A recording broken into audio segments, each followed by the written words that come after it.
প্রিয় বন্ধুরা, কেমন আছেন? আশা রাখি ভালো। আমি জগতের গোটা পৃথিবীর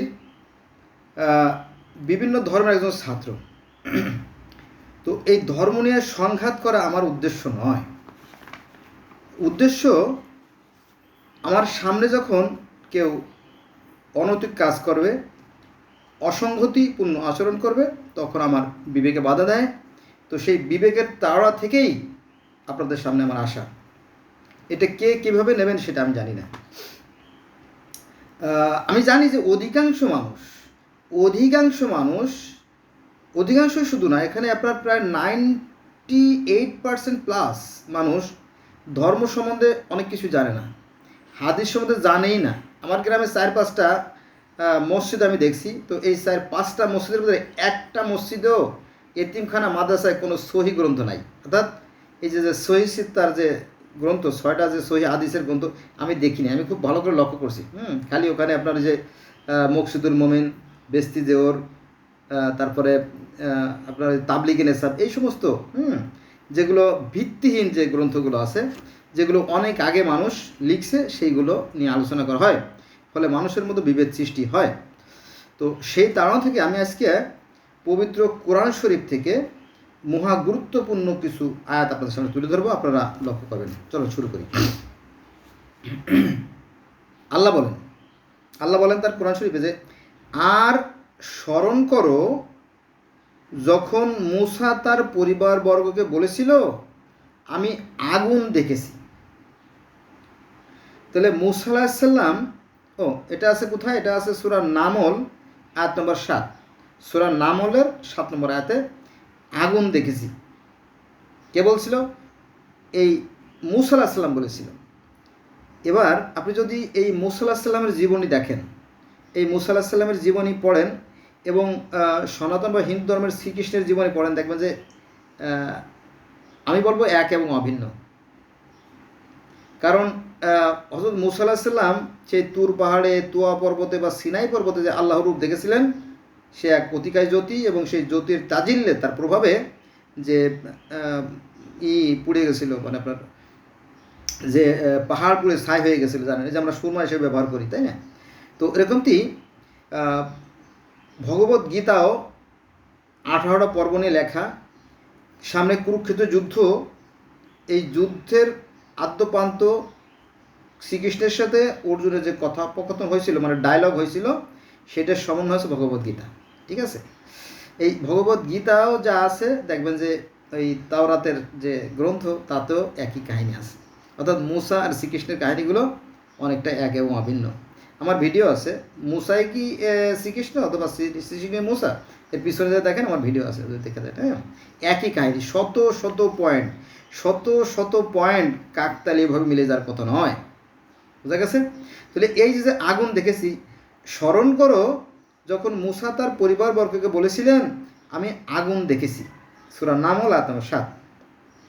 যেমন আগুন দেখেছিল, ঠিক এরকমটি অর্জুনও আগুন দেখেছিল। কারণ কি জানেন? ভগবদ্গীতায় যে 18টা পর্ব, অনেক কথাই আছে 18 পর্বে। তার ভিতরে আপনার 11তম অধ্যায়ের 8, 9, 10, 11, 12, 16কে যদি আপনি দেখেন, মানে বাক্যে বা সূক্তে, তাহলে দেখবেন যে অর্জুন শ্রীকৃষ্ণ বলিলেন যে শ্রীকৃষ্ণ, আমি যে ঈশ্বরের যে দিব্য রূপ, প্রকৃত রূপ, যে original face, I want to mate with my Almighty creator, আমি আমার সৃষ্টিকর্তার সাথে দেখা করতে চাই, সাক্ষাৎ করতে চাই, দেখতে চাই। বলে not, it is not possible for any one, মানে এই কারো পক্ষে এটা সম্ভব না। কোনো মানুষের পক্ষে সৃষ্টিকর্তাকে চর্মসূক্ষ দ্বারা দেখা সম্ভব না, এটা কিন্তু ওখানে আছে। তো তখন অর্জুন বলল যে আমার তো ভীষণ ইচ্ছা, আমি যদি না দেখতে পারি তাহলে আর কার সাধ্য আছে? পৃথিবীতে কে দেখবে? আমি তো তোমার সখা, আমি তো তোমার প্রিয়, আমি তোমার বন্ধু। আমি যদি না দেখতে পারি তাহলে তো আর কারো পক্ষে দেখা সম্ভব না। তখন বলো ঠিক আছে, তোমাকে আমি জ্ঞান চক্ষু দান করতেছি। তখন অর্জুনকে জ্ঞান চক্ষু দান করা হলো, দিব্য চক্ষু দান করা হলো। তখন সে দেখলো যে সেই শ্রীকৃষ্ণের মুখের ভিতরে গোটা বিশ্ব ব্রহ্মাণ্ড বিরাজমান। ঠিক আছে? তো এর অনুরূপ আয়াত কিন্তু কোরআনেও আছে, যে তিনি আদি, তিনি অন্ত, তিনি যুগপৎ, তিনি আদ্যপ্রান্ত, তিনি সাকার, তিনি নিরাকার, তিনি জাহের, তিনি বাতিল। এই আয়াতটা কোরআনে আছে। বোঝা গেছে? তো তার থেকে যদি সব সৃষ্টি হয় তাহলে তো আমরা তো তারই অংশ, তবে সবার ভিতরে ঈশ্বর জাগ্রত হন না, এখানে পার্থক্য আছে। এটা নিয়ে আমরা অন্যদিন আলোচনা করব, ঠিক আছে? তাহলে সেখানে দেখা গেল যে সহস্র সূর্য, শ্রীকৃষ্ণ বলিলেন সহস্র সূর্য অর্থাৎ হাজার হাজার সূর্য যদি আকাশে উদিত হয়, তাহার তুলনায় ঈশ্বরের রূপ কিছুই নয়। আর ওই যে মুসা আলাহিসাল্লাম তুর পাহাড়ে দেখছিলেন যে জ্যোতি, সেই জ্যোতিটাও কিন্তু কিছু না, সামান্য একটু ঝিল্লি। মুসা আলাহিসাল্লাম বলো যে আমি তোমার রূপ দেখতে চাই, বলো না তুমি আমার রূপ দেখতে চেও না, দেখতে পারবা না, শেষ হয়ে যাবে। বলো না আমার পিছনে ইচ্ছে পড়ে, তখন খালি একটা একটু ঝলকানি মারছিল, তাতেই মুসা অজ্ঞান এবং মুসার যে 70 জন অনুসারী ছিল তারা অজ্ঞান হয়ে পড়ে গেল। তখন মুসা আলাহিসাল্লাম সাল্লাম বলো হায় আল্লাহ, এ কী করলা তুমি? এমনি আমার সমাজে মূল্য দেয় না, আমার ঢুকতে দেয় না, হ্যাঁ আমারে কয় জাদুকর, আমারে কয় হ্যাঁ মূর্খ, আর তুমি তো একেবারে বড় বড় নেতা, তাও 70 জন নেতারে মারে ফেললে, তো আমার আর এই দেশে থাকা যাবে না, আমার পলাই যেতে হবে। তখন আল্লাহ বলে আচ্ছা ঠিক আছে, তোরে আমি জীবিত করাই দিচ্ছি, যা তুই কী করবি কর। পরে তাদেরকে আবার জীবিত করে দিল, ঠিক আছে? তো এই কাহিনী আর ওই কাহিনীর মধ্যে খুব একটা পার্থক্য নেই, শুধুমাত্র মানে একটু ব্যাখ্যা বিশ্লেষণ ভিন্ন থাকলেও শ্রীকৃষ্ণের আর মুসার যে ঘটনাগুলো, কিন্তু অধিকাংশ মানুষ আমার মানে কোটিতে একজন দেখে কিনা সন্দেহ। এই যে আমি যেমন জগতের বিভিন্ন ধর্মের ছাত্র, কোটি, আমি বললাম যে কোটি কোটি, এই যে 18 কোটি মানুষ আছে, আমার মনে হয় 18 কোটির ভিতরে কয়জন লোকে আমার মতো এই পৃথিবীর বিভিন্ন ধর্ম নিয়ে গবেষণা করে আমি জানি না। আমার মনে হয় দ্বিতীয় একজনও নাই, এমনকি জায়কের নায়কও না। যাক, মূল কথা আসি আমরা, কি আছে কোরআনে দেখেন, কোথায় অসঙ্গতি, কোথায় সমস্যা।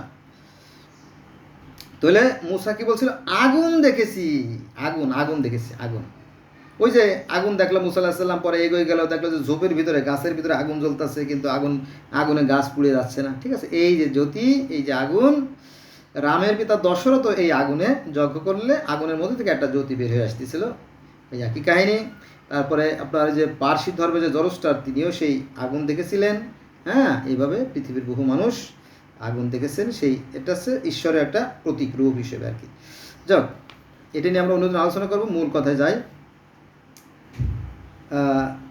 নবী মোহাম্মদ সাল্লাল্লাহু আলাইহি ওয়াসাল্লাম বলতেছেন যে আমি তো একজন মাত্র মানুষ, আমি তো একজন মানুষ, আমি তো একজন সতর্ককারী মাত্র।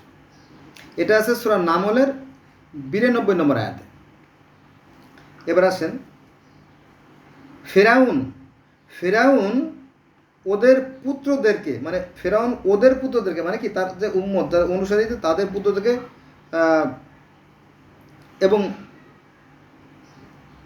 পুত্রদেরকে হত্যা করতো আর নারীদেরকে জীবিত রাখতো। এটা আছে সূরা কাসাসের 4 নম্বর আয়াতে, ঠিক আছে? ঠিক এই একই ঘটনা ঘটছিল মুসা এবং শ্রীকৃষ্ণের বেলা,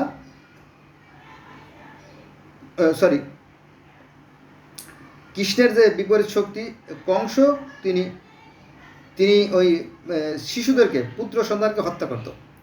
কংস যেমন পুত্র সন্তানকে হত্যা করত, ফারাও রাজারাও পুত্র সন্তানকে হত্যা করেছিল, একই কাহিনী আছে। এই ঘটনার সাথে এই ঘটনার সম্পর্ক আছে, এটা আমি অন্যদিন বিস্তারিত আলোচনা করব। আচ্ছা, মুসার মাতাকে, আল্লাহ বলতেছে মুসার মাতাকে আমি নির্দেশ করলাম শিশুটিকে স্তন্য দান করো। এটা আছে সূরা কাসাস 7। এই যে শিশু মুসাকে দুধ পানের যে ঘটনা, এই ঘটনা কিন্তু ভগবত গীতায় আছে। অর্থাৎ এই একজন রাক্ষসী, ওই রাক্ষসীর নাম হচ্ছে পুতনা রাক্ষসী। এই পুতনা রাক্ষসী মুসাকে হত্যা করার জন্য তার স্তনে বিষ মাখাইয়ে নিয়ে খাওয়াইতে গেছিল, পরে সে মারা যায়। এই মারার কাহিনীও কিন্তু মুসার বেলাও আছে, শ্রীকৃষ্ণের বেলাও আছে। তারপরে মাদিয়ানে যাত্রা, তারপরে পশু রক্ষার যে কাহিনীগুলো আছে সূরা কাসাস 7 নম্বর 23, এই একই কাহিনী শ্রীকৃষ্ণের বেলা আছে। যে শ্রীকৃষ্ণ যখন ছোট, তখন তার পিতা গোকুলে নিয়ে যায় এবং সেখানে সে পশু চড়াতো, এবং মুসাও পশু চড়াতো, শ্রীকৃষ্ণ পশু চড়াতো। এবং শ্রীকৃষ্ণ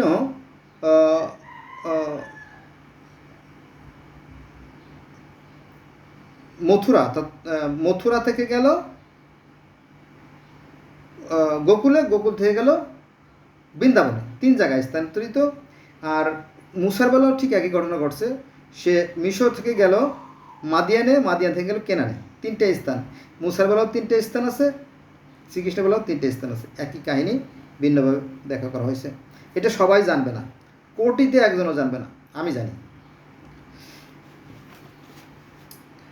যে মুসা যখন তার মেয়াদ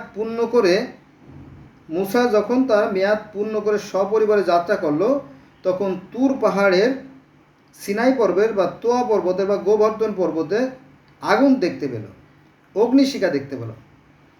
ঠিক আছে।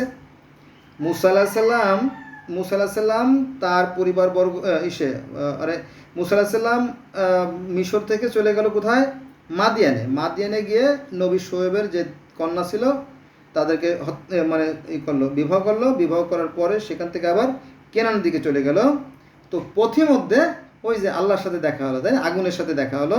তো সেই কথা এখানে চলে আসছে যে মুসা যখন তার মেয়াদ পূর্ণ করে, অর্থাৎ ওই মাদিয়ানে, অর্থাৎ নবী শোয়েবের ওখানে থাকলো, থাকার পরে যখন সে যাত্রা করলো, তখন তুর পাহাড়ে আগুন দেখতে পেল, অগ্নিশিখা। বৃক্ষ হতে আহ্বান হলো, হে মুসা, তাই না? ওই যে বৃক্ষের মধ্যে যে আলো, সেখানে হে মুসা, আমি তোমার সৃষ্টিকর্তা, আমি তোমার আল্লাহ, আমি তোমার মাবুদ, তোমার পায়ের জুতা খুলে ফেলা। আছে না কাহিনী? কোরআনে আছে। কোথায় আছে? সূরা কাসাসের 29-30 নম্বর আয়াতে আছে। এই একই কাহিনী আছে ভগবত গীতার 11 নম্বর অধ্যায়ের 8 থেকে 12 যে শ্লোক বা অধ্যায় বা আয়াত বা বাক্য বা সেন্টেন্স যাই বলেন, সেখানে আছে যে অর্জুন বলিল, আমি ঈশ্বরের রূপ দেখতে চাই। তখন বলো যে না দেখলে সর্বস্বকে দেখা সব না। তখন দেখলো কি এটা আলো, হাজার সূর্যের ন্যায় একটা আলো। ঠিক আছে। তো এই যে মুসা যে আলো দেখেছিল, কংস বা অর্জুন যাই বলেন, সেও সেই আলো দেখেছিল সহস্র সূর্যের ন্যায়। ঠিক আছে। এর অবধি শত শত পয়েন্ট আছে, আমি এই বিষয় নিয়ে অন্যদিন আলোচনা করবো, আজকে না। শুধু সামান্য ইঙ্গিত দিয়ে দিলাম যে একই ঘটনা। কোরআন কিন্তু বলতেছে যে কোরআনে যা আছে পূর্ববর্তী গ্রন্থে তাই আছে, একই কাহিনী। তারপর ভগবত গীতায় যা আছে কোরআনেও তাই আছে। এবার আসেন, ফেরাউন বলল ইট পোড়াও, উঁচু প্রাসাদ তৈরি করো, মুসার উপাসককে দেখব। এটা আছে সূরা কাসাস আয়াত নম্বর 38।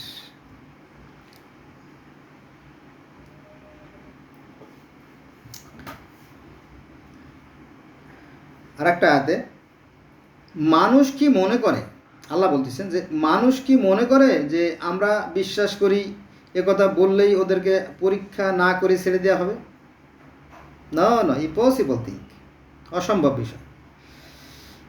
মানুষ কি মনে করে যে আমরা বিশ্বাস করি এ কথা বললেই তাদেরকে ছেড়ে দেওয়া হবে, কোনো পরীক্ষা করা হবে না? সূরা আনকাবুত আয়াত নম্বর 2। তিল তিল করে, বিন্দু বিন্দু করে, জাররা জাররা করে পরীক্ষা করা হবে কে কর্মে উত্তম। যদি কেউ জাররা পরিমাণ ভালো কাজ করে তার প্রতিদান তাকে দেওয়া হবে, আর যদি জাররা পরিমাণ মন্দ কাজ করে তার প্রতিদান তাকে দেওয়া হবে। কার কথা? সৃষ্টিকর্তার কথা। কার কথা? কোরআনের কথা। ঠিক আছে।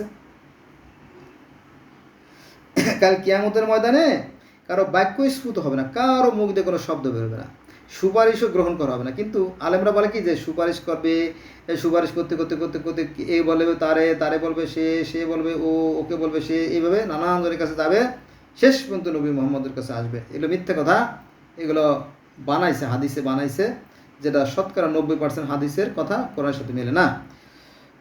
কোরআনে যেটা বলা হয়েছে যে কালকে কিয়ামতের ময়দানে কারো বাক্য স্ফুট হবে না, তার অঙ্গ প্রত্যঙ্গ সাক্ষী দেবে। আর ওই যে দলিলগুলো তো রয়ে গেছে, প্রতিদিন সকাল এবং আসরের সময় যে ফেরেশতারা লিখিত করতো যে আল্লাহর দরবারে জমা রাখে, সেইগুলো দেখানো হবে। ঠিক আছে। তাহলে কোরআনের বিরুদ্ধে কথা কেন বলেন, তাই না? কোরআনের স্পষ্ট কথা তো বেশ যুক্তিসঙ্গত।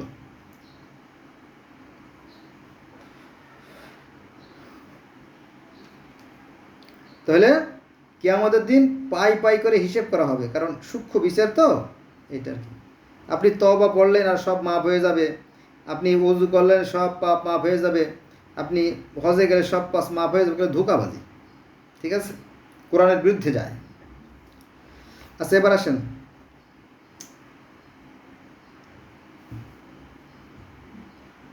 কিন্তু আল্লাহ তাকে অর্থাৎ ইব্রাহিমকে অগ্নি হতে রক্ষা করলেন। সূরা আনকাবুত আয়াত নম্বর 24। কিন্তু আল্লাহ তাকে অগ্নি হতে রক্ষা করলেন। কাকে অগ্নি হতে রক্ষা করলেন, এখানে একটা প্রশ্ন থেকে যায়। এখানে সনাতন বা হিন্দু ধর্মের যে প্রহ্লাদ মহাজন আছে, তাকেও কিন্তু আগুনে পোড়ানো হয়েছিল আর কি। আগুনে পোড়ানো হয়েছিল, কিন্তু সে আগুনে পড়ে নাই। এই যে আজকে হচ্ছে আপনার 14 তারিখ। আজকে আমি কথা বলতেছি না, আজকে আছে আপনার 14/4/2025 সাল। আজকে কত রবিবার না সোমবার জানি, ঠিক আছে। তো আজকে সম্ভবত হিন্দুদের চড়ক পূজা আছে। এই চড়ক পূজার উৎপত্তি হয়েছে এই আগুনে পোড়ানোর কাহিনী নিয়ে। প্রহ্লাদ মহাজনকে যখন আগুনে পোড়ানো হয়, তখন ঈশ্বর তাকে আগুন থেকে রক্ষা করেন, ঠিক আছে। তো সেই স্মৃতিকে স্মরণীয়, বরণীয়, মোহনীয়, ধরণীয় করে রাখার জন্য সনাতন ধর্মের অনুসারীরা চড়ক পূজা করে। আর আমরা সেই ইব্রাহিমকে আগুনে পোড়ানোর যে কাহিনীটা, সেটাকে নিয়ে আমরা কোনো অনুষ্ঠান করি না। পার্থক্য আছে। আচ্ছা, মূল কথায় আসি। কিন্তু আল্লাহ তাকে অগ্নি হতে রক্ষা করলেন। কাকে অগ্নি হতে রক্ষা করলেন? প্রহ্লাদ মহাজনকে। কাকে রক্ষা করলেন? ইব্রাহিমকে। আমার মনে হয় যে সম্ভবত একই ঘটনা ভগবত গীতা থেকে পরবর্তীতে তাওরাত থেকে জব্বুর থেকে ইনজিল থেকে বাইবেল থেকে কোরআনে আসছে। এভাবে ঘটনাক্রমে একই কাহিনী। এ বিষয়ে আমরা অন্যদিন আলোচনা করব। কোরআনের মূল আয়াতগুলো আলোচনা করি। আচ্ছা, কিয়ামতের দিন যেটা হবে, ওদের অপরাধের জন্য ওরা জলমগ্ন হয়েছিল, পরে দোজখে প্রবেশ করানো হয়েছিল। এতে পরে ওরা অর্থাৎ নূহ সম্প্রদায় আল্লাহ ছাড়া কাউকে সাহায্যকারী পায়নি। সূরা নূহ আয়াত নম্বর 71 নম্বর সূরার আয়াত নম্বর 25। তারপরে ইবলিসের কাহিনী আছে বিস্তারিত। ইবলিসের কাহিনী এটা আছে সুরার 95 নম্বর আয়াতে। এখানে বলা হয়েছে আল্লাহর দল কারা? যারা আল্লাহর পক্ষে, যারা ন্যায় নীতি আদর্শের পক্ষে, তারা আছে আল্লাহর দল। আর যারা মিথ্যা কথা বলে, চগলখড়ি, বাটপাড়ি, সুদ খায়, ঘুষ খায়, তারা হলো শয়তানের দল, ঠিক আছে।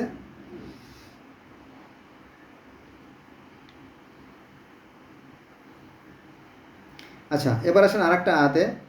তার কোনো অংশী নাই এবং আমি এ সম্পর্কে আদিষ্ট হয়েছি এবং মুসলমানদের মধ্যে আমি প্রথম।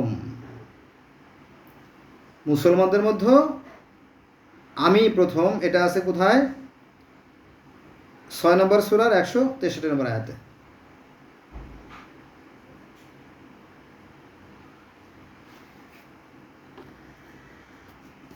এবার আমরা আলোচনা করব নামাজ প্রসঙ্গে। নামাজের ব্যাপারে কি আছে দেখেন। নামাজ প্রতিষ্ঠা করো, কারণ নামাজ অশ্লীল ও মন্দ কাজ থেকে বিরত রাখে। আল্লাহর স্মরণই শ্রেষ্ঠ স্মরণ। তোমরা যা করো আল্লাহ তা জানেন। এটা আছে সূরা আনকাবুত আয়াত নম্বর 45, দ্যাটস মিন 45। নামাজের অনেক গুরুত্ব রয়ে গেছে। কারণ কি জানেন? বলি, এই নামাজ একটা নির্দিষ্ট সময় আজান দেওয়া হয়, এই নির্দিষ্ট সময় একামত দেওয়া হয়। সবাই কাজ কাম ফেলে পরিষ্কার পরিচ্ছন্ন হয়ে একটা সারিবদ্ধভাবে একজন নেতার নেতৃত্বে একটা নির্দিষ্ট সময় সবাই দাঁড়িয়ে যায়, তাই না? এখানে নেতার অনুগত্য, সময়ানুবর্তিতা, নিয়ম শৃঙ্খলা, পরিষ্কার পরিচ্ছন্ন, অনেক কিছু সমন্বয়। আরেকটা বিষয়, এই যে বর্তমানে যে নামাজ, এই বর্তমানে নামাজ আর নবী মুহাম্মদ সাল্লাল্লাহু আলাইহি ওয়াসাল্লামের নামাজ কিন্তু এক নামাজ না। অবাক হচ্ছেন? অবাক হওয়ার কিছু নাই তো। শোনেন ঘটনা। নবী মুহাম্মদ সাল্লাল্লাহু আলাইহি ওয়াসাল্লাম যখন মসজিদে নামাজ পড়াতেন, তখন কিন্তু তার চারপাশে সাহাবীরা ঘিরে থাকতো। আর যার যার যত সমস্যা ছিল, হতে পারে সেটা ব্যক্তিগত সমস্যা, পারিবারিক সমস্যা, সামাজিক সমস্যা, রাষ্ট্রীয় সমস্যা, অর্থনৈতিক সমস্যা, হ্যাঁ, স্বাস্থ্যগত সমস্যা, any kinds of problem there are solve available in the mosque of Nawabi. তো সেই মসজিদে যে কোনো ধরনের সমস্যার সমাধান হতো, কিন্তু এখন আজকালকে হয়? আজকাল হয় না, কিছু না। অতএব সেই ইসলাম আর এই ইসলাম কিন্তু এক না, ভালো করে খেয়াল রাখবেন। আচ্ছা, এবার আসেন মূল কথায় আসি। এবং তার নির্দেশনাবলীর মধ্যে একটি নিদর্শন আকাশ ও পৃথিবী সৃষ্টি, এবং তোমাদের ভাষা ও বর্ণের বৈচিত্র্য, এতে জ্ঞানীদের জন্য নির্দেশন রয়েছে। সূরা রুম আয়াত নম্বর 22। আমার মনে হয় খুব এটা ইন্টারেস্টিং, এটা খুব মজাদার একটা আয়াত পেয়ে গেছি। এখানে কি বলা হয়েছে আমি আবার পুনরাবৃত্তি করি, সেটা হচ্ছে যে এবং তার নির্দেশাবলীর মধ্যে, অর্থাৎ তার বলতে এখানে সেই সৃষ্টিকর্তার নির্দেশাবলীর কথা বলা হয়েছে, যে আল্লাহর নির্দেশাবলীর মধ্যে একটি নিদর্শন হলো আকাশ এবং পৃথিবীর সৃষ্টি। এই আকাশ এই পৃথিবী কিন্তু বিশাল ব্যাপার। এটা হচ্ছে আমরা হচ্ছি ক্ষুদ্র, মানে আমরা হচ্ছি সসীম বা সীমিত, আর আকাশ আর পৃথিবী হচ্ছে অসীম, সীমাহীন। এটা কিন্তু কল্পনারও অতীত। তারপরও যাক, এবং তোমাদের ভাষা ও বর্ণের বৈচিত্র্য, এই যে পৃথিবীতে দেখবেন যে কত রকমের বৈচিত্র্য, তাই না? ভাষা, পৃথিবীতে ভাষা আছে 12,900, এর মধ্যে একটু পরিচিত ভাষার মধ্যে আছে 6,995টা, আর এর মধ্যে একটু প্রচলিত আছে 17টা, আর ব্যাপক আকারে যেটা প্রচলিত সেটা হচ্ছে মতো ইংলিশ বা ইংরেজি, তাই না? এটা তো এই হলো বিষয়। আর এই বর্ণের বৈচিত্র্য, আপনি দেখবেন যে জাপানিরা দেখতে সুন্দর হলেও কিন্তু খাটো, আর আফ্রিকানরা দেখতে কালো হলেও একেবারে বড় বড় রাম ছাগলের মতো লম্বা হম্বা, তাই না? লাদেন মার্কা সাইজ চেহারা, কিন্তু তাদেরকে আল্লাহ একদিক থেকে দিলেও অন্য দিক থেকে পুরাই দিয়েছে। আবার বাঙালিরা কিন্তু মিশ্র, জানেন তো, তাই না? তো এক এক জায়গায় এক এক রকমের মানুষ। আবার যেমন কঙ্গো, দক্ষিণ আফ্রিকার যে কঙ্গোতে যে মানুষগুলো আছে সব গিনিপিগ, ছোটো ছোটো, তাই না? তো এগুলো কার সৃষ্টি? সেই সৃষ্টিকর্তার সৃষ্টি। সে কথাও কিন্তু সৃষ্টিকর্তা বলতে ভোলেন নাই কোরআনে, তাই না? তো এই যে ভাষা ও তার সৃষ্টি, তারপরে বর্ণ ও তার সৃষ্টি, বৈচিত্র্যপূর্ণ জীবের তারও সৃষ্টি, এতে জ্ঞানীদের জন্য, কিন্তু মূর্খদের কথা বলা হয় না, যে মূর্খ যারা নির্বোধ, অলস অবোধ, যারা কিছুই বোঝে না, তাদের কথা বলা হয় নাই। এখানে বলা হয়েছে জ্ঞানীদের জন্য এখানে নিদর্শন রয়েছে। সূরা রুম আয়াত নম্বর 22। ঠিক আছে? মূর্খদের জীবনই বৃথা, মূর্খদের জন্মই বৃথা, অর্থহীন, মূর্খদের কথা বাদ, এ জ্ঞানীদের কথা বলা হয়েছে। যে এই যে যত বৈচিত্র্য, তাই না? মনে করেন যে অস্ট্রেলিয়ায় যে প্লাটিপাস পাওয়া যায়, ডেঙ্গু পাওয়া যায়, ক্যাঙ্গারু পাওয়া যায়, এই ক্যাঙ্গারু পৃথিবীর অন্য কোথাও নাই। জাপানে কিছু সুন্দর সুন্দর মাছ পাওয়া যায়, নকশাওয়ালা, তারপরে বিশাল 25-30 হাত লম্বা বাইন মাছ পাওয়া যায়, যা পৃথিবীর কোথাও পাওয়া যায় না।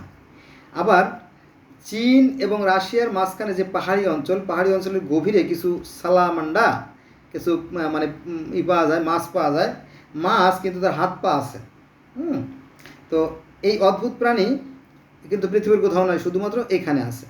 যদিও আলাস্কায় সালমন ফিশ পাওয়া যায়, সেটা তো মাছ, কিন্তু এই সালেমানটা আর সালেমান কিন্তু এক জিনিস না, আলাদা জিনিস। ওটা হচ্ছে মাছ, এটা হচ্ছে আপনার মাগুর মাছের মতো।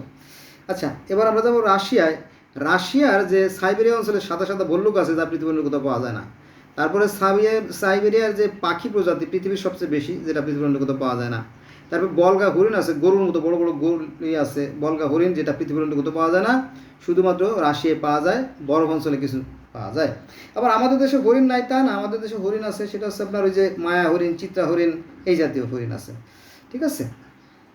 আবার দেখেন যে এই যে উট কিন্তু সব জায়গায় নাই।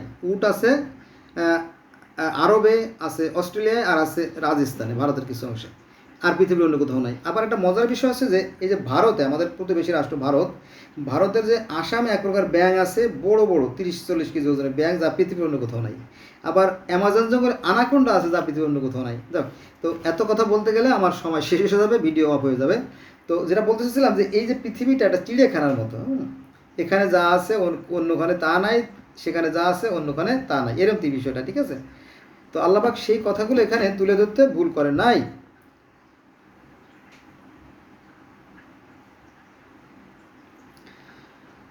এখানে বলা হয়েছে যে এই যে বিভিন্ন ধরনের বর্ণের বৈচিত্র্য এবং জীবের যে আলাদা আলাদা সৃষ্টি, এর মধ্যে জ্ঞানীদের জন্য নির্দেশন রয়েছে, জ্ঞানীদের জন্য নির্দেশন রয়েছে।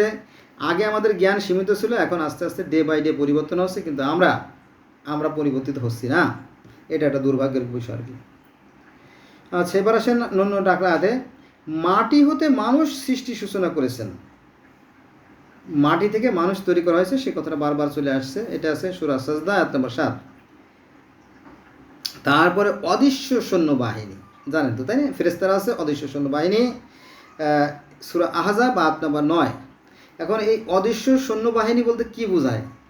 এটা যারা মূর্খ, যারা নির্বোধ, যারা বোকা, তারা এভাবেই বুঝবে, তাদেরকে সেভাবে বোঝানো হয়েছে। কিন্তু যারা জ্ঞানী, এখন কিন্তু আমরা উন্নতির চরম শিখরে বসবাস করতেছি, এখন আমরা একটু অন্যভাবে এটার ব্যাখ্যা করতে পারি। যেমন সূর্য যখন তাপ দেয়, সূর্যের যে বাতাসটা প্রবাহিত হয়, এই বাতাস এক প্রকার শক্তি, যা দিয়ে বিদ্যুৎ উৎপন্ন করা যায়। মানে বাতাসের শক্তি কি দিয়ে প্রপেলার ঘুরাইয়া, মানে পাখা ঘুরাইয়া বিদ্যুৎ উৎপন্ন করা যায়, এটা এক প্রকার শক্তি। আবার এই সূর্য থেকে যে তাপটা বের হয়, সেটাও এক প্রকার শক্তি। যে আলোটা বের হয়, সেটা এক প্রকার শক্তি। আবার এই তাপ আলোর সমন্বয়ে যে বাষ্প তৈরি হয়, বাষ্প পর যে বৃষ্টি হয়, যে পানি হয়, সেই পানিটাও এক প্রকার শক্তি। এই পানির শক্তি কাজে লাগাইয়া টারবাইনের মাধ্যমে, জেনারেটরের মাধ্যমে আমরা বিদ্যুৎ উৎপন্ন করতে পারি, যেমন তাই না, কাপ্তাই বিদ্যুৎ প্রকল্প। তো এগুলো মূলত সবই শক্তির খেলা। আবার মাটির গভীরে যে সমস্ত পেট্রোল, ডিজেল, অকটেন, কেরোসিন, মোম, পিস, ভ্যাসলিন যা পাওয়া যায়, ওইগুলো থেকেই শক্তি উৎপন্ন করা যায়। আবার পৃথিবীর গভীরে যে আছে আপনার চুম্বক আছে, এই চুম্বকও এক প্রকার শক্তি, এদের এক প্রকার শক্তি থেকে শক্তি উৎপন্ন করা যায়। তো মোটামুটি চারিদিকে আসলে আমরা একটা শক্তির বলয়ের ভিতরে বসবাস করছি, যেটা সাধারণ মানুষ বুঝতে পারে না। জ্ঞানী যারা, তারা বুঝতে পারে, তবে এই জ্ঞানীর সংখ্যা খুবই কম। আর সেবার আসেন অন্য প্রসঙ্গে চলে আসে, তাহলে অদৃশ্য সৈন্যবাহিনী, তাই না, অদৃশ্য সৈন্যবাহিনী, অর্থাৎ এই অদৃশ্য থেকেই কিন্তু সব কিছু হচ্ছে। যেমন সূর্যের তাপ ফলার পরে যত পৃথিবীতে যত গাছপালা আছে, এরা সালোক সংশ্লেষণ প্রক্রিয়া, দ্যাটস মিন খাদ্য উৎপাদন প্রক্রিয়ার মাধ্যমে খাদ্য তৈরি করে, গাছ নিজেও বেঁচে থাকে এবং পৃথিবীতে যত জীবজন্তু আছে তাদেরকে বাঁচতে সাহায্য করে। এটা খুব কঠিন বিষয়। যারা সায়েন্সের ছাত্র, তারা যারা আপনার সালোক সংশ্লেষণ প্রক্রিয়া বা ফটোসিনথেটিক বিষয়টা জানে, তারাই শুধু বুঝবে, আর বুঝবে না। এজন্য জ্ঞানী আর বুদ্ধিমান যেমন এক না, অন্ধ আর চক্ষুমান তেমন এক না। অন্ধরা কিছু দেখতে পারে না, নির্বোধেরা, বোকারা, মূর্খরাও কিছু বুঝতে পারে না।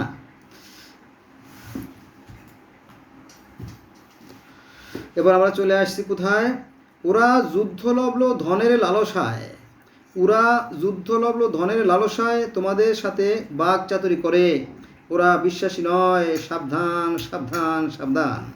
এটা আছে সূরা আহজাব আয়াত নম্বর 19, তাই না। এই যে মানুষের মধ্যে অনেক মুনাফেক আছে, এরা হচ্ছে সর্বনিকৃষ্ট, এদের বাহিরে একরকম আর ভিতরে আর এক রকমের, ঠিক আছে। এরা কিন্তু মানুষের মানে মানুষ তো নাই, অমানুষ, তাই না। সেই কথা এখানে চলে আসছে সূরা আহজাব আয়াত নম্বর 19। তবে আমাদের দেশে এই ধরনের মানুষের সংখ্যা বেশি, আমাদের বাংলাদেশিগুলোতে আর কি। হ্যাঁ,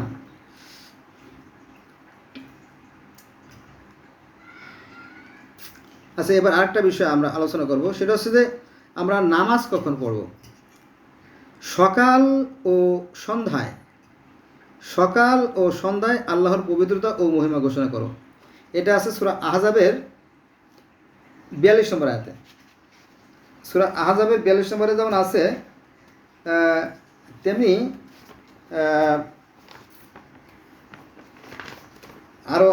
আরও আছে, আমি দেখাচ্ছি আপনারে।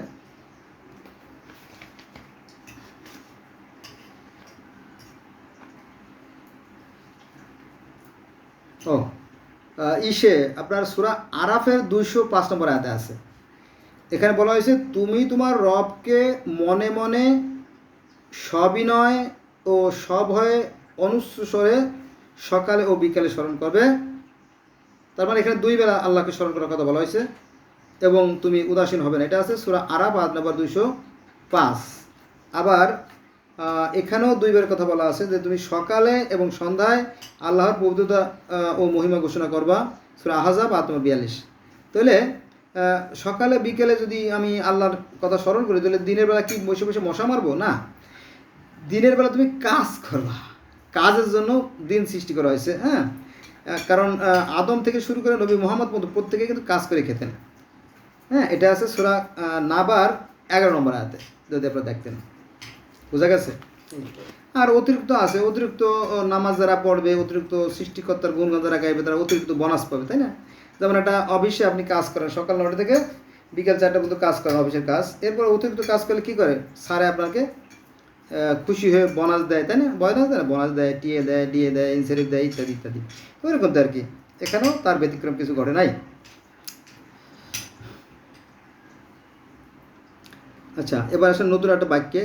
পূর্বে যারা অতীত হয়ে গেছে, পূর্বে যারা অতীত হয়ে গেছে তাদের জন্য এই বিধানই ছিল, তুমি আল্লাহর বিধানে কোনো পরিবর্তন পাবে না। সূরা আহজাব আয়াত নাম্বার 62। অর্থাৎ এই যে পৃথিবীতে, আমার একটা ভিডিও আছে, দেখবেন আমার এখানে একটা পিছনের দিকে গেলে দেখবেন ভিডিও আছে, যে সেখানে আমি বেশি না 4315 ধর্ম তো আছে পৃথিবীতে, এরা সবাই কিন্তু একজন সৃষ্টিকর্তা মানে। তো এত ধর্মের কথা তো বলা যায় না। আমার একটা ভিডিও আছে যে 120টা ধর্মের কথা আমি সেখানে বলছি যে তারা তাদের সৃষ্টিকর্তাকে কী নামে ডাকে। বুঝা গেছে? এরকম আছে আর কি। তো সেই কথাটা এখানে চলে আসছে, পূর্বে যারা অতীত হয়ে গেছে, অর্থাৎ এর আগে যে সমস্ত মানুষ আসতো, যে সমস্ত নবীরা আসতো, তাদের জন্য এই বিধানই ছিল, সৃষ্টিকর্তার বিধানে কোনো পরিবর্তন পাবে না। কিন্তু আমরা এই আয়াতের বাড়াবাড়ি করি, মারামারি করি, খুনোখুনি করি। যারা এগুলো করে তাদের জন্য আছে কঠিন শাস্তির ব্যবস্থা, আল্লাহ ব্যবস্থা করে দেবেন। আমরা নতুন একটা আয়াতে যাব। নিশ্চয়ই মানুষ অনাচারী এবং অতিশয় অজ্ঞ। নিশ্চয়ই মানুষ অনাচারী এবং অতিশয় অজ্ঞ, এটা আছে সূরা সাবার 72 নম্বর আয়াতে। আপনি যদি কোরআন শরীফ পড়তেন, এই 30 পারা কোরআন শরীফের ভিতরে আল্লাহ পাক 65 জায়গায় মানুষকে গালাগালি করছে। গালাগালি কাছে ওরা বড়ই অকৃতজ্ঞ, ওরা বড়ই মুনাফেক, ওরা বড়ই নিকৃষ্ট, ওরা সম্পদ জমা করি, ওরা লোভী, ওরা চতুর, ওরা অকৃতজ্ঞ, নানানভাবে তাকে সংজ্ঞায়িত করছে। শুধু এখানেই শেষ না, আল্লাহ বলে যে কিছু মানুষ আছে, এই মানুষের মধ্যে কিছু মানুষ আছে যারা দেখেও দেখে না, আর শুনেও শোনে না, আর বুঝেও বোঝে না, তারা চতুষ্পদ জন্তুর নেয় না। তা বলেন নাই, বলছে কি চতুষ্পদ জন্তুর চেয়েতে নিকৃষ্ট কারা? যারা দেখেও দেখে না, শুনেও শোনে না, আর বুঝেও বোঝে না। আছে না আর মানুষ? বহুত আছে, আমাদের মধ্যেই আছে। অতএব নিজের বিবেকের কাছে প্রশ্ন করুন, বিবেক সমস্ত প্রশ্নের সঠিক উত্তর দানে অবশ্যই সক্ষম, কারণ এই বিবেক হচ্ছে শ্রেষ্ঠ আদালত। এবং এই বিবেককে কাজে লাগানোর কথা বলা হয়েছে বারবার বারবার বারবার, এই বিবেককে কাজে লাগানোর কথা বলা হয়েছে। 44টা আয়াত আছে এই চিন্তা গবেষণার। কোথায়? কোরআনে। এটা নিয়ে আমরা অন্যদিন আলোচনা করব। এবার আসেন, আমি তো তোমাকে সমগ্র মানব জাতির প্রতি সুসংবাদদাতা ও সতর্ককারী রূপে প্রেরণ করেছি, কিন্তু অধিকাংশ মানুষ তা উপলব্ধি করে না। সূরা সাবা আয়াত নম্বর 28। আল্লাহ কিন্তু বলে দিয়েছেন যে অধিকাংশ মানুষ সেটা বুঝতে পারে না। আল্লাহ বলেন, যখনই আমি কোনো জনপদে সতর্ককারী প্রেরণ করেছি, সেখানকার বিত্তশালী লোকেরা বলেছে, তুমি যা নিয়ে এসেছো আমরা তা প্রত্যাখ্যান করি। সূরা সাবা আয়াত নম্বর 34। কারণ কি জানেন? এই ক্ষমতার নেশা, অর্থের নেশা, অথবা জ্ঞানের অহংকার, অথবা বংশীয় অহংকার, এগুলো মানুষকে তার হেদায়েত বোধ শূন্য করে দেয়। তখন সে ভালো মন্দ বুঝতে পারে না। মানে মানুষের টাকা পয়সা হলে দেখবেন তার ভিতরে হয়, মানে কি জানি, মনুষ্যত্ব বোধ আস্তে আস্তে লোপ পাইতে থাকে। তবে সবাই না, অধিকাংশের বেলায় এগুলো ঘটে আর কি। এটাই পরীক্ষা। সে কথা আল্লাহ বলেন, দেখবেন যে যারা বড় বড় প্রভাবশালী তারাই কিন্তু অন্যায় কাজের সাথে বেশি জড়িত। আবার সৎ লোকেরা মায়ের খায়, জানেন তো? এটা যুগে যুগে যুগে যুগে একই ঘটনা ঘটে আসছে। সেই কথা আল্লাহ বলেন যে যখনই আমি কোনো জনপদে সতর্ককারী প্রেরণ করেছি, সেখানকার বিত্তশালীরা বলেছে, তুমি যা নিয়ে এসেছো আমরা তা প্রত্যাখ্যান করি। সূরা সাবা আয়াত নম্বর 34। অন্য অন্য কোরআনের অন্য আয়াতে আল্লাহ বলেন যে যখনই কোনো নবী রাসূল নবী রাসূল তো মহামানব, যখনই কোনো নবী রাসূল কোনো জনপদে গিয়ে ওই অঞ্চলের যারা ভাষাভাষী তাদেরকে বলছে আসো আসো আসো আমরা সত্যের পথে এবং ন্যায়ের পথে, কল্যাণের পথে, আদর্শের পথে অগ্রশীল হই, তখন সে এলাকার প্রভাবশালীরা বলছে কি তোমার কথা আমরা শুনলাম এবং প্রত্যাখ্যান করার কথা মানলাম না। এটি কোরআনের অন্য আয়াত, এবং আরও অনেক আয়াত আছে, তো সেখানে যাব না। এই হলো বিষয়, এই হলো বিষয়। এবার আসেন আল্লাহ বলতেছে যে এমন কোনো সম্প্রদায় নেই, এমন কোনো জাতিগোষ্ঠী নাই, এমন কোনো ভাষাভাষী নাই যে যাদের নিকট সতর্ককারী প্রেরিত হয়নি। এটা আছে সূরা ফাতির আয়াত নম্বর 24। তার মানে কি আল্লাহ বলতেছে আমি অসংখ্য নবী রাসূল, অগণিত নবী রাসূল পাঠাইছি বিভিন্ন জাতি গোষ্ঠীর ভাষায়, এবং তাদের আলাদা আলাদা নিয়ম, আলাদা আলাদা কারণ, আলাদা পদ্ধতি আছে, কিন্তু আপনি তো সে মানেন না। আপনি বলেন না সব বাদ, ওগুলো আমি মানতে রাজি না, কারণ আমার একজনই। এটাও কিন্তু খামখেয়ালিদের পড়ে।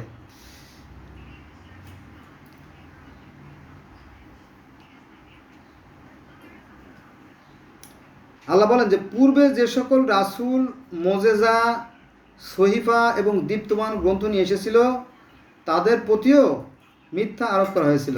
কি জ্বালা, তাই না? সূরা ফাতির আয়াত 25। মানে এর আগে যে সমস্ত নবী রাসূল আসছে, মহামানবরা আসছে, দেখবেন যুগে যুগে, আমরা বেশি দূর যাব না, আমাদের এই ভারতবর্ষে যাই। এই ভারতবর্ষে ঈশ্বরচন্দ্র বিদ্যাসাগর, তারপরে আপনার রাজা রামমোহন রায়, এরা কী করছিল জানেন? সমাজে যে কুসংস্কার আছে তার বিরুদ্ধে আন্দোলন করছিল। তো মাইরিয়া চ্যাপটা বানাই ফেলেছে, সিঁড়ির মতো চ্যাপটা করে ফেলাইছে শালা। এরা রাজা রামমোহন রায়ের মা তো নিজেই তেজপুত করে, তোর মতো ছেলেরা আমি পেটে ধারণ করে আমি পাপ করছি, আমি নরকের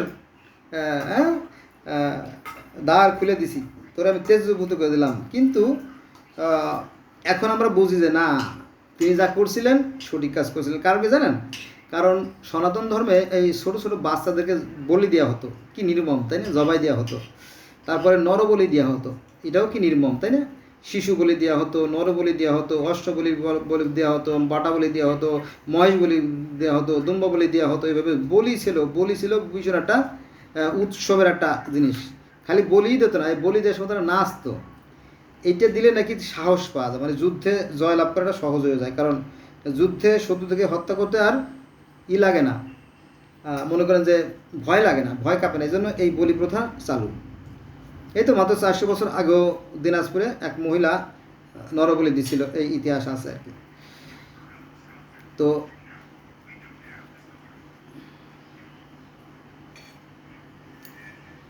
তো যাক, আবার আরেকটা কথা বলি, এই যে ঈশ্বরচন্দ্র বিদ্যাসাগর, তারপরে রাজা রামমোহন রায়, এদেরকে তো মানে কেউ মূল্যায়ন করে নাই। বিশেষ করে হিন্দু যারা ধর্মগুরু, তারা তো রে সর্বনাশ করছে, এরকম করেছিল। পরে ব্রিটিশরা আইন পাশ করে যে না, রাজা রামমোহন রায় যেটা বলছে এটা সঠিক বলছে, এই মানে সতীদাহ করা যাবে না, মানুষ পোড়ায় মারা যাবে না, বাচ্চাদেরকে বলি দেওয়া যাবে না, পুরুষদেরকেও বলি দেওয়া যাবে না, এগুলো অন্যায়। আবার কোনো মেয়ের স্বামী যদি মনে করেন যে একটা স্বামীকে সাপে কেটে মেরে ফেলাইছে, বা বাঘে খেয়ে ফেলাইছে, বা নৌকো ডুবে মারা গেছে, এই দোষ তো আর কারণ, তাই না?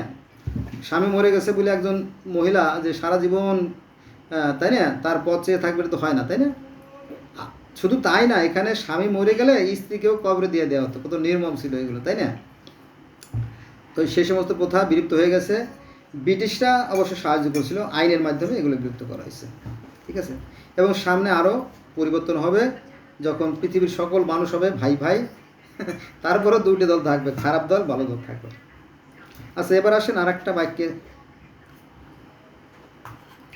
আমি তোমার প্রতি যে গ্রন্থ অবতীর্ণ করেছি, আল্লাহ বলতেছে যে আমি তোমার প্রতি যে গ্রন্থ অবতীর্ণ করেছি তা সত্য, এ ও পূর্ববর্তী গ্রন্থের সমর্থক। পূর্ববর্তী গ্রন্থ মানে কি? অতীতে 1,24,000 বা 2,24,000 নবী রাসূল যারা আছে, তারাও তো তাদের উম্মতদেরকে কিছু না কিছু তাই প্রচার করছে, হয়তো সেগুলো লিখিত হয় নাই, বা লিখিত আছে সেটা ছোটো আকারে, যেটা মূল্যায়ন হয় নাই, তাই না? এটা আপনি কীভাবে অস্বীকার করবেন? কোরআনের কথা। তো পূর্ববর্তী গ্রন্থের সম অর্থ মানে কি সমান অর্থ বহন করে যা সম অর্থ, এটা আছে সূরা ফাতির আয়াত নম্বর 31। সূরা ফাতির আয়াত নম্বর 31। এবার আসেন, আল্লাহ আকাশ ও পৃথিবী স্থির করে রেখেছেন। এই যে এইটা নিয়ে অনেক মতভেদ আছে। আল্লাহ আকাশ এবং পৃথিবীকে স্থির করে রেখেছেন। পৃথিবী তো স্থির, তাই না? আকাশ ও পৃথিবী স্থির করে রেখেছেন যাতে ওরা কক্ষচ্যুত না হয়। সূরা ফাতির আয়াত নম্বর 41। এই যে সূরা ফাতিরের 41 নম্বর আয়াত নিয়ে অনেক মতভেদ আছে, মতপার্থক্য আছে, কিন্তু এগুলো যেহেতু আমাদের দেশটা মুসলিম কান্ট্রি আর বেশিরভাগ লোক তো মূর্খ, এই জন্য যারা এই বিষয়টার ব্যাখ্যা জানে তারা ভয়তে কোনো কথা বলে না। আমি এ ব্যাপারে কিন্তু বলবো না। এবার আসেন, পবিত্র ও মহিময় তিনি, যিনি উদ্ভিদ ও মানুষ এবং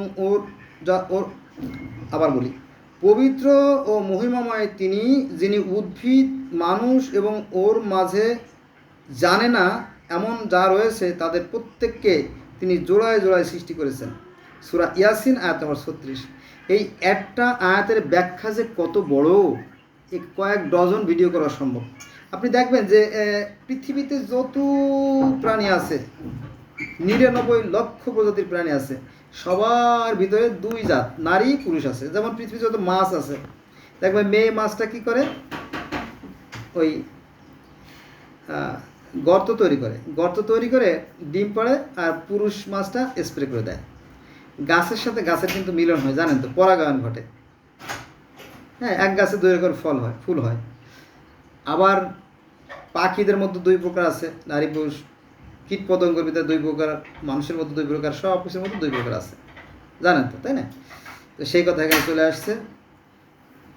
কোথায় আসছে এটা আছে আপনার সূরা ইয়াসিন আয়াত নম্বর 36।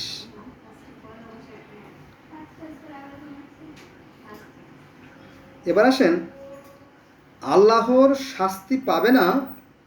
কারা শাস্তি পাবে না? আল্লাহর শাস্তি পাবে না। কারা পাবে না? শুধুমাত্র তারা যাদের চিত্ত বিশুদ্ধ, যারা বিশুদ্ধ দাসগণ। সূরা সাফফাত বা সূরা সাফফা আয়াত নম্বর 160। সাফফাত। আপনার অন্তরকে বিশুদ্ধ করতে হবে, আপনার মনকে নির্মল করতে হবে, ভালো কাজ করতে হবে, ঠিক আছে? যারা লোক দেখানো নামাজ পড়ে বা ইবাদত করে, এগুলো কোনো কাজে আসবে না। কাল কিয়ামতের ময়দানে কিছু মানুষের আমলনামা তার মুখ বরাবর ছুঁড়ে ফেলে দেবে, ওই আমলে কোনো কাজে আসবে না, যারা লোক দেখানো ইবাদত করে। আচ্ছা, এবার আসেন, আল্লাহ বলেন যে আমি মাটি হতে মানুষ সৃষ্টি করেছি। সূরা সোয়াদ আয়াত নম্বর 71। বন্ধুরা, আমি যদি এই কথা বলি, আমি যেহেতু জগতের বিভিন্ন ধর্মের ছাত্র, আমি একটু ভিন্নভাবেই বলবো। যেমন আমাদের ইসলাম ধর্মে আছে আদম হাওয়াকে মাটি দিয়ে তৈরি করা হয়েছে। তারপরে তাওরাতে, জব্বুরে, ইনজিলে, বাইবেলে সমস্ত গ্রন্থ, যদিও এগুলো এত না, সেখানে সব জায়গায় মাটি দিয়ে মানুষ তৈরি করা বলা আছে। এবং সনাতন বা হিন্দু ধর্মের যে মনুসংহিতা, এই মনুসংহিতাও একই কথা বলা আছে যে কদ্দম দিয়ে বিষ্ণুকে তৈরি করা হয়েছে, ঠিক আছে, এই কথা বলা আছে। এরপরে আমরা যদি পৃথিবীর প্রথম যে গিলগ্যামেজ সেখানে যাই, তখন সেখানে দেখা যাবে যে স্বর্গের যিনি রাজা আনু, তিনি দেবী আরুকে বললো যে দেবী আরু, তুমি মাটি দিয়ে মানুষ তৈরি করো, সেখানে মাটি দিয়ে তৈরি কথা বলা আছে। তারপরে মিশরীয় ফারাওদের রাজার সংখ্যা ছিল প্রায় 320 জন, এবং তারা প্রায় 3500-4000 বছর ধরে পৃথিবীতে রাজত্ব করছে। তো সেখানেও আমরা দেখতে পারি যে স্বর্গের যিনি প্রতিষ্ঠাতা, যিনি অদৃশ্যের যিনি দেবতা, তিনি দেবী শেপশুটকে বলিলেন, হে দেবী শেপশুট, দেবী শেপশুট, তুমি কাদা দিয়ে মানুষ তৈরি করো, তাই না? তারপরে আমরা যদি গ্রিক ধর্ম বা রোমান ধর্মে যাই, সেখানেও দেখা যাবে যে স্বর্গের রাজা জিউস, তিনি এপিমিথুসকে বলো, তুমি জীব জন্তু, গাছপালা, লতা পাতা, কীট পতঙ্গ, পশু পাখি, সরীসৃপ, এই জাতীয় জিনিস তৈরি করো। আর প্রমিথিউসকে বললো, হে প্রমিথিউস, তোমাকে একটা স্পেশাল ডিউটি দিলাম, তুমি মাটি দিয়ে মানুষ তৈরি করো। তখন প্রমিথিউস মাটি দিয়ে মানুষ তৈরি করা হয়ে গেল। তারপরে বললো, হে ঈশ্বর, আমার তো মাটি দিয়ে মানুষ তৈরি করা হয়ে গেছে। তখন আবার ঈশ্বর কী করলো, স্বর্গের যে জ্ঞানের দেবী এথেনা, তাকে বলে, এথেনা, বলো জি বলেন, বলো তুমি একটু যাও তো পৃথিবীতে গিয়ে ওই যে মানুষ তৈরি করছি ওর মধ্যে প্রাণ সঞ্চার করে আসো, ঠিক আছে? ওই যে সূরা বাকারার 34 নম্বর আয়াত, সেখানে যেমন মাটির মধ্যে আল্লাহ পাক রুহু ফুঁকে দিলেন, তো সেই গ্রিক ধর্ম রোমান ধর্ম আমরা দেখতে পারি যে সেই যে দেবী এথেনা তিনিও সেই মাটির মানুষের মধ্যে প্রাণ ফুঁকে দিলেন। আবার আমরা কোরআনে দেখতে পারি যে হজরত ঈসা আলাইহিস সালাম তিনিও মাটি দিয়ে পাখি তৈরি করে তার মধ্যে প্রাণ ফুঁকে দিয়ে তাকে কি আকাশে উড়ে দিয়েছে, তাই না? মজা না? হ্যাঁ, এরকমই আরও বহু বহু ধর্মে আছে মাটি দিয়ে মানুষ তৈরির কথা, সেখানে যাব না, তাহলে আবার অন্য কথাগুলো বলা হবে না। আমার আর 10 মিনিট আছে, আমার মেমোরি কম। এবার আসেন, কিয়ামতের দিন সমস্ত পৃথিবী তার হাতের মুঠোয় থাকবে, তাই না? এই দেখেন, এই যে, তাই না? এটা তো বিশাল জিনিস, আল্লাহর কাছে এরকম থাকবে। অর্থাৎ আমরা হচ্ছি ওই শিশির বিন্দুর ন্যায় অতি ক্ষুদ্র, এই আছি এই নাই, আর সৃষ্টিকর্তা আছে অসীম। যেমন মহাসাগর তুল্য, যে সাগরে পানি যেমন ফুরায় না, সেখান থেকে শিশিরের সৃষ্টি। ঠিক কোরআনের মধ্যে আয়াত আছে যে তিনি আদি, তিনি অন্ত, তিনি যুগপৎ, তিনি সব কিছু, তাতে আবার লয় হয়ে যাবে মানুষ, তাতে আবার মিশে যাবে। অর্থাৎ আমরা তারই সৃষ্টি, তারই অংশ, তারই মধ্যে আবার মিলিন হয়ে যাব, এর বিষয়। তবে সবচেয়ে বড় কথা যেটা, যে ভালো কর্ম করবে তার জন্য আছে মহাকল্যাণ, আর যারা অন্যায় কাজ করবে, যতই চালাকি চতুরতা করো, ধরা পড়ে যাবে।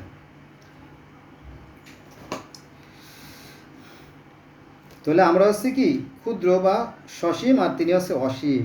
আমরা তারই ভিতরে আছি, তিনিও আমাদের ভিতরে আছে। এটা কোরআনের কথা, কিন্তু মাইন্ড করবেন না, কারণ কোরআন বলছে আল্লাহ থাকেন মানুষের ভিতরে, কল্পের ভিতরে, সেই জন্য আমি বললাম আর কি।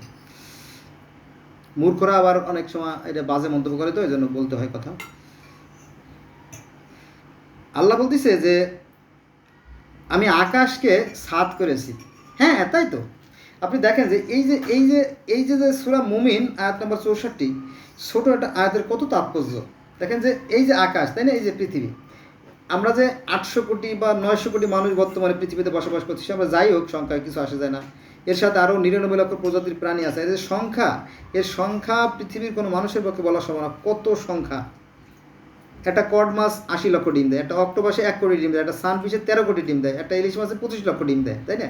তো এই যে সংখ্যা, সাগরে একটা 3 মাছের গড়ে প্রতিদিন 60 মণ খায়, এই যে সংখ্যা, ওর সুবহানাল্লাহ, এটা বলা মানুষের পক্ষে সম্ভব না। কম্পিউটার লিখতে গেলে কম্পিউটার ফেটে যাবে, ইলেকট্রিসিটি বন্ধ হয়ে যাবে, এত সংখ্যা। অতএব সৃষ্টিকর্তা সম্পর্কে না চিন্তা করাই ভালো, তার সৃষ্টি সম্পর্কে চিন্তা করা ভালো। তাহলে আমি আকাশকে করেছি ছাদ, আর জমিনকে করেছি বিছানা, তাই না?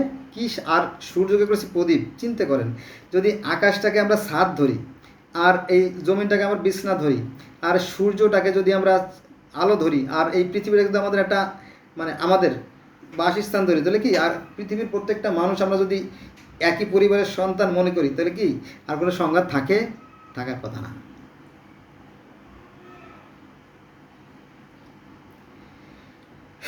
বিশাল এইগুলো বোঝাটা বেশ কঠিন, সবাই বুঝতে পারে না আর কি।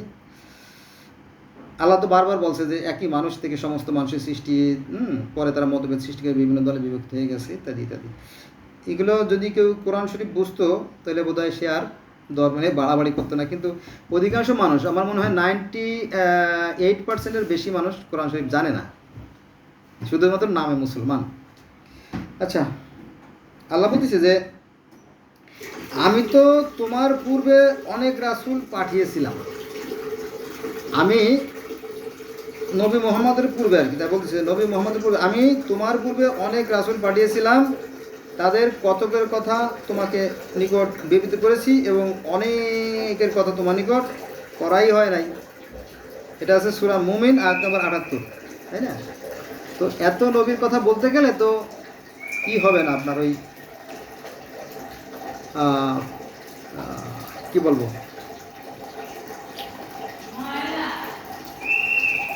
মানে কোরআন শরীফ কয়েক কপি করা লাগবে, 18 খণ্ড করা লাগবে, তখন আবার এত বড় গ্রন্থ কেউ আর পড়তেও চাইবে না, সমস্যা আছে না এটা। আচ্ছা, এবার আসেন,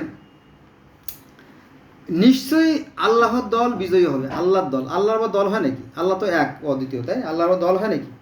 এখানে দল বলতে যারা সত্য ও ন্যায় আদর্শের পথের যাত্রী তাদেরকেই বলা হয়েছে আল্লাহর দলের মানুষ। আর যারা মিথ্যে কথা বলে, যারা চগলখড়ি করে, সমাজে অশান্তি সৃষ্টি করে, তারা হচ্ছে শয়তানের দলের লোক। শয়তানরা চালাকি করে জান্নাতে যাওয়াতে চাইবে, কিন্তু তাদেরকে জান্নাতে ঢুকতে দেওয়া হবে না। একেবারে সেনাবাহিনীর লাঠি দেখছেন না, সেনাবাহিনীর লাঠি, ওরকম মোটা মোটা লাঠি আছে পেছনের কাছে, একেবারে ললা ভেঙে দেবে। মনে করছে যে আমরা চালাকি করে ঢুকে পড়বো একটু ঘুষ টুস দিয়ে, না, হবে না। এগুলো ওইসব ভণ্ডামি ওইখানে চলবে না। যাক, এটা আছে নিশ্চয়ই আল্লাহর দলই বিজয়ী হবে। এটা আছে সূরা মাইদা আয়াত নাম্বার 56, মানে 56। এবার আসেন, প্রচার করা ছাড়া রাসূলের অন্য কোনো কর্তব্য নেই। এটা আছে সূরা মাইদা আয়াত নাম্বার 99। নবীদের রাসূলের কাজ আছে কি মেসেজ পাঠিয়ে দিয়ে, আর কি, অন্য কোনো কাজ নাই। হেদায়েতের মালিক কি নবীরা? না, নবীরা হেদায়েত করতে পারে না। হেদায়েত একমাত্র আল্লাহরই হাতে। আল্লাহর হুকুম ছাড়া একটা গাছের পাতাও নড়ে না, এবং একটা বালুকণাও স্থানচ্যুত হয় না। এগুলো আছে আপনার সূরা আনামের 59 নম্বর আয়াতে, যদি আপনি দেখতেন। আচ্ছা, এবার আর একটা গুরুত্বপূর্ণ আয়াত চলে আসছে। প্রত্যেক জাতির জন্য আছে একজন করে রাসূল, এবং যখন ওদের রাসূল এসেছে তখন ন্যায় বিচারের সাথে তাদের মীমাংসা রয়েছে এবং ওরা অবিচ্যুত হয়নি। সূরা ইউনুস আয়াত নাম্বার 47। আল্লাহ পাক কিন্তু প্রত্যেক জাতির জন্য আলাদা আলাদা ভাষা, আলাদা আলাদা নিয়ম কারণে নবী রাসূল পাঠিয়েছেন, সেই কথা চলছে সূরা ইউনুস আয়াত নাম্বার 47। এবার আসেন আর একটা মহা গুরুত্বপূর্ণ আয়াত। যেহেতু আমি 30 পারা কোরআন শরীফ থেকে মহা গুরুত্বপূর্ণ আয়াতগুলোই সংগ্রহ করে রাখছি, এখানে বলা হয়েছে যে আল্লাহ বলতেছে, আমি তোমার প্রতি যা অবতীর্ণ করেছি, আল্লাহ বলতেছে যে আমি তোমার প্রতি যা অবতীর্ণ করেছি, তুমি যদি ওতে সন্দেহ হয়, তোমার পূর্বের গ্রন্থ যারা পাঠ করে তাদের জিজ্ঞাসা করো, তোমার নিকট সত্য এসেছে, তুমি কখনো সংশয়ের অন্তর্ভুক্ত হবে না। এটা সূরা আছে ইউনুস আয়াত নম্বর 94। কিন্তু হুজুর বলে কিনা হবে না, এটা বললে আমাদের ব্যবসা বন্ধ হয়ে যাবে। মানে বলছে যে তোমরা যদি কোরআন শরীফ বুঝতে না পারো, তাহলে কোরআন এর আগে যে সমস্ত কিতাব আসছে ওগুলো মিলেই দেখো, আমি কিন্তু সত্যই পাঠাইছি এবং সবার জন্য একই নিয়ম কানুন, তাদের কাছে জেনে দেখো, যাচাই করে দেখো। কিন্তু হুজুর বলে না, হবে না, সব বাদ। তাহলে এটা কি? এটা একটা অন্যায় হয়ে গেল না? এটা অন্যায় হয়ে যাচ্ছে আর কি। আর সাধারণ মানুষ তো বললাম না যে বেশিরভাগ মানুষ কোরআন হাদিস জানে না, ফলে তারা এই সুবিধাটা ভোগ করে। এবার আসেন, ওহির মাধ্যমে এই কোরআন প্রেরণ করেছি, আমি তোমার নিকট উত্তম কাহিনী বর্ণনা করেছি। সূরা ইউসুফ আয়াত নাম্বার 3। এখানে উত্তম কাহিনী বলতে আরবি ভাষা যদি আমরা এটাকে করি, ট্রান্সলেশন করি, তাহলে আরবিতে বলা হবে সবাবে নুজুল বা আমসালুল কোরআন। আর এটাকে যদি আমরা ইংলিশ করি তাহলে বলা হবে example is better then percept, মানে উপমা, উদাহরণ। এই যে কোরআনে 25 জন নবীর যে কিস্সা, কাহিনী, গল্প, বিভিন্ন জাতিকে আল্লাহ ধ্বংস করেছে, সেগুলো কিন্তু মূল কথা না। মূল কথা কোনটা? মূল কথা হচ্ছে যে সত্য কথা বলো, সৎভাবে চলো, সৃষ্টিকর্তাকে স্মরণ রাখো, এটা হচ্ছে মূল কথা। আর সৎ কাজ করো, এটা হচ্ছে মূল কথা। আর বাকিগুলো কিচ্ছা, রূপক, যাকে বলা হয় সবাবে নজুল এবং আমসালুল কোরআন, আর কোরআনের ভাষায়, যেটা আমি এর আগে আলোচনা করছি। এবার আসেন, কোরআন হচ্ছে বিশ্ব জগতের প্রতি উপদেশ ব্যতীত আর কিছুই নয়। সূরা ইউসুফ আয়াত নম্বর 104, মানে বিশ্ববাসীর জন্য এই কোরআন হচ্ছে কি উপদেশ। এখন যে উপদেশ গ্রহণ করে তো ভালো, আর যদি সে উপর গ্রহণ না করে, সে তার একান্ত ব্যক্তিগত ব্যাপার। হ্যাঁ বন্ধুরা, আর 2 মিনিট আছে আমার, এটা অফ হয়ে যাবে, মেমোরি শেষ। আমার কথার মাধ্যমে যদি কোনো ভুল ত্রুটি হয়ে থাকে ক্ষমা সুন্দর দৃষ্টি দেখবেন আর আমার সাথে থাকবেন। এবার আসেন গুরুত্বপূর্ণ আয়াত নিয়ে আমি এটা আলোচনা করে শেষ করে দেবো। সেটা হচ্ছে যে যখন আমি ওকে, অর্থাৎ মূর্তিকে সুঠাম করব এবং ওতে আমার রূহ সঞ্চার করব, তখন তোমরা তার প্রতি সিজদা অবনত হও। সূরা হিজর আয়াত নম্বর 29। এই যে আদমের মূর্তিতে যখন আমার রূহ ফুঁকে দেবো, আমি এই কথা বলছিলাম এর আগে বা লিখছিলাম, তো একজন বলে যে আপনি আদমের মূর্তি কেন বলছেন? আদমের মূর্তি বলা যাবে না, আদমের দেহ বলতে হবে। আরে কপাল, কোরআনে বলছে মূর্তির কথা। হ্যাঁ, মাটি দিয়ে আদমকে তৈরি করে 40 বছর বা 40,000 বছর জান্নাতের আশেপাশে ফেলে রাখা হয়েছিল। হ্যাঁ, তো এটা বলা যাবে না। চিন্তা করেন, মানে ওই যে মাঝে মাঝে এটা আমি বলি যে হিংসা, মানে অন্যের প্রতি হিংসা, বিদ্বেষ, ঘৃণা থেকে কিন্তু এই ধর্মগুলোর সৃষ্টি হয়েছে। কিন্তু মূলত সৃষ্টিকর্তার বিধানে কোনো পরিবর্তন নাই। আমাদের একটাই আকাশ, একটাই পৃথিবী, একটাই সূর্য, একটাই চাঁদ, একটাই চন্দ্র। আমরা পৃথিবীর প্রত্যেকটা মানুষ একই অক্সিজেন ভোগ করি। পৃথিবীর প্রত্যেকটা মানুষের রক্ত লাল, তাই না? পৃথিবীর প্রত্যেকটা মানুষ সুখে আসে, দুঃখে কাঁদে, শীতে কাঁদে, প্রত্যেকের আবেগ অনুভূতি এক, তাই না? সব কিন্তু এক। এবং পৃথিবীর প্রত্যেকটা মানুষ চোখ দিয়ে দেখে, মুখ দিয়ে কথা বলেন, নাক দিয়ে ঘ্রাণ নেয়, তাই না? হাত দিয়ে ধরে, পা দিয়ে চলে, তাই না? একই, all man are equal, there is no difference, but এই religion make difference man to man. No more today. Thanks a lot for watching my video.